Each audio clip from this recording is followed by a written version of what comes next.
So these are my only two options right now for this video. Ugh.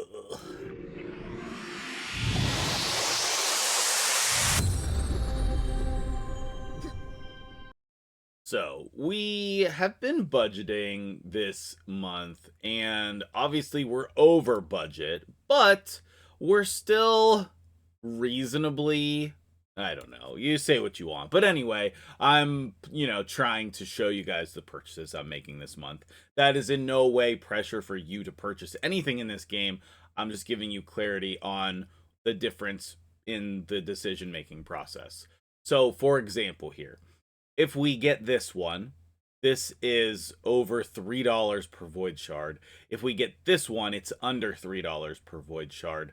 And then this would help towards future videos. So I'm going to get this one, even though neither of them are great. The more expensive one is definitely a lot better. And that's going to be helpful for future videos. So that's my thought process here. I got to have more of a long-term thinking. That'll put us at 130.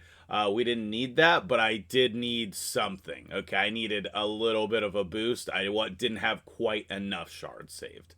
I had a bunch saved, don't get me wrong, but not quite enough. So now we're going to have our 110. I am going to need to make space. So I'm going to do that. I think I have champions to level up, but I don't know if I have time to level them. So let me go figure out what I'm doing. And anyway, we'll make our 110. And shout out to my dude who's not watching this video because I'm about to get 110. All right, I guess I just want to mention this because I never thought to do this before now. But if you have a bunch of rares that you need to sacrifice, I know this isn't going to apply to everybody, but I'm going to put it in here anyway. 6 rares puts 1 rare to level 15, and that's like really good points actually for like champion training, which is going on right now. Let's just sacrifice the cold heart. I'm sorry. Okay, let me pause and finish up. All right, there we go. So now, do we have spoiler points today? I don't think so. And am I choosing any of these? Heck no. Heck no. Definitely not. Do not choose those unless you're looking for the epics like I was on the free to play. Dang, you should definitely go watch that video. I'll probably post this tomorrow because that video was so good. I don't want to disrupt it. So watch that video if you didn't yesterday, because I'm going to post this on Saturday, and then you'll have 2 days in a row to enjoy some sweet shard pull videos. So let's jump in. This Wight King is literally my #1 most wanted champion right now, above even like my mythical dude that I want, because I think he's going to be that impactful. I do have some videos on him on the test server if you want to see him in action, but he's going to be even better on the live server because the test server teams are ridiculous. He's just gonna be so good. I'm pretty excited about it. If we come out of here with another Void Legendary, that would be very good. But whenever you're doing these guaranteed events, remember, you're getting a guaranteed legendary that doesn't reset your mercy. So if you don't get another legendary, then you're halfway or more into mercy, depending on where you were at before that. And that's very powerful. So I just want you to keep that in mind because that will help in the planning process of when you should be pulling your void shards. Normally, I don't recommend pulling voids outside of a 2x. I think the 2x is still the best time to pull your voids, not close. I think the void legendaries and some of the void epics, as you saw in yesterday's video, are so game-changing for your account, you cannot afford to pull them outside of a guaranteed event or a 2x event. Unless you're like literally gonna lose the fusion if you don't. You know, like if you saved up all your shards for the fusion and then,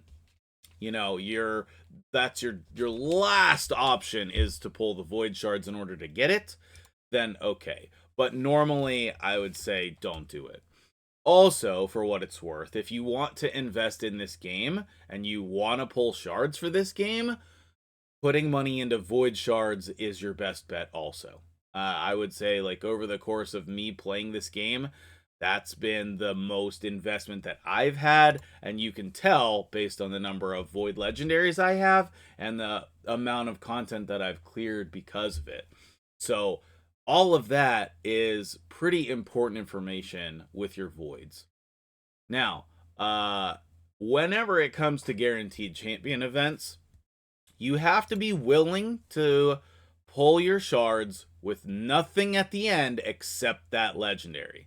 And for me, that is definitely worth it. I think this is one of the best champions in the entire game, and he does actually counter Terrace and Marichka very, very well. So if you're able to get him this weekend, then you're gonna be able to fight Terrace and Marichka very effectively. Like, I was thinking about trying to push Plat this weekend or sometime in the near future because of it. Now, I don't know how much that's going to shift the meta, but it is going to give you a good option. Okay, we are 80 in with no legendary. So, I mean, hopefully we can get another legendary. That would be great. But I think that even just him for this investment is worth my time, is worth my shards.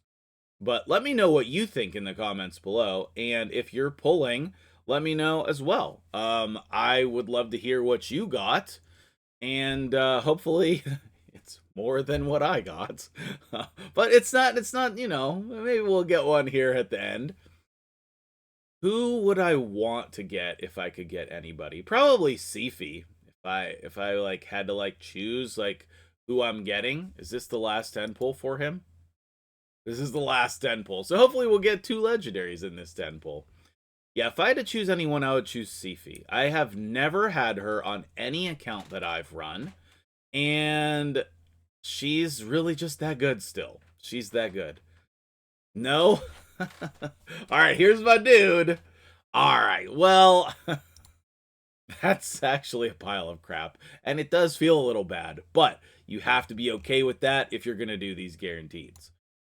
I wish there was a little more color to him. I do think he looks kind of generic. I don't know. Maybe it's just me. So, A1 can increase the cooldown of a target's skills. That's insane. Also, I think it's insane if you put counterattack masteries on him. AoE ignores 25% of the target's defense, places an extra hit on targets under shield or strengthen, and if you get that extra hit, oh boy, it does really good damage. Okay, and then it can't be damage inflicted by the skill cannot be decreased by their passives, masteries, etc. That's powerful.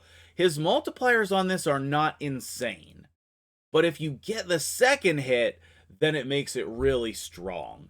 Like, I think in my video I compared him to Magnar, but not quite as much damage. But also, all of his abilities make him way better than Magnar. And then his A3 is a single hitter. But if you can set it up right, he's gonna get to block revive them, which is not as easy as you would think. And then if it kills someone, then with Queen and Korra on the same team, which you're running them together, period. You are. That you're running them together. That's not a question. You're just doing it. Okay? So because you're running them together, you're going to get an extra turn if you kill someone. And this is skill as long as the Monkey King has buffs on him is a great target for this skill. Then his passive is just like really hard to kill. Okay? He's really hard to kill. And then he just like this passive here, it's so good. And then he has an HP in all battles aura, which you could use actually, especially in live arena. If they take your speed lead, you just put him in there. Very helpful. Anyway, this champion, really, really good. You'll definitely be seeing me use him. If you want to see a video on him with stuff like that you can do with him, please let me know. And otherwise, good luck on your shard pulls. Hopefully your weekend is as good as mine. I wish you good luck, and at some point I'll be streaming and pulling shards for people, so make sure you're paying attention. Like, if you're not subscribed to the channel, go subscribe and put it on those notifications, so like when I'm streaming, you get notified and you can come hang out. Either way, thanks so much for being here. Have a great day, and I'll see you guys in the next one.